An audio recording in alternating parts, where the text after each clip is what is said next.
Kutoka mahakama ya hakimu mkazi Kisutu Dar es Salaam leo Ijumaa Novemba 7 mwaka 2021, mfanyabiashara Niffer Jovin ama Niffer na wenzake 21 wamesomewa mashtaka matatu ya uhaini.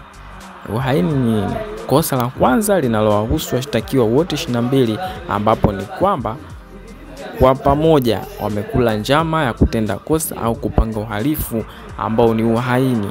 Kosa la pili ambalo ni la uhaini linawahusu washtakiwa 21 isipokuwa mshtakiwa mmoja pekee ambaye ni Niffer. Washtakiwa walianzisha nia ya kuzuia uchaguzi mkuu mwaka 2025 na kutishia mamlaka, na wakatekeleza na hiyo kwa kufanya vurugu zilizosababisha uharibifu wa mali za umma. Na kosa la tatu ni la uhaini, pia linamhusu mshtakiwa namba 1 pekee ambaye ni Niffer, ambaye alihamasisha watu kuvuruga uchaguzi mkuu 2025 na kuhamasisha umma kununua barakoa za kuzuia mabomu ya machozi kutoka dukani kwake. Kwa hiyo nipo kwenye page ya E-Trend East Africa, so ndo ameandika habari hii, lakini ni story ambayo ni kubwa sana kwa siku ya leo na imeshika vichwa mbalimbali vya habari kutokana na umaarufu alionao Niffer ama Niffer Jovin.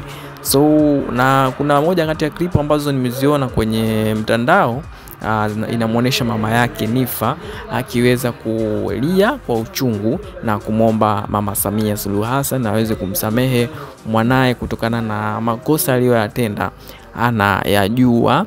Kwa hiyo anaomba amsamehe na ameteleza kama mtoto wake na vitu vingine kama hivyo. So mambo ni mengi kweli kweli, lakini kwenye page hii kuna comments zaidi ya 200 na wengi wameweza kumpa pole Niffer.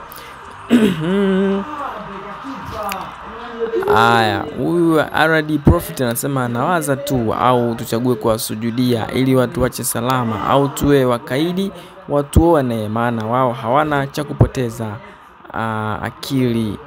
Huyu anasema vijana kama Niffer wana mchango mdogo sana kwenye taifa hili, sababu si wazalendo. Mzalendo wa kweli hawezi kuhamasisha uvunjifu wa miundombinu ambayo inatusaidia sisi wanyonge wakati tunatoka kwenda kujitafutia riziki.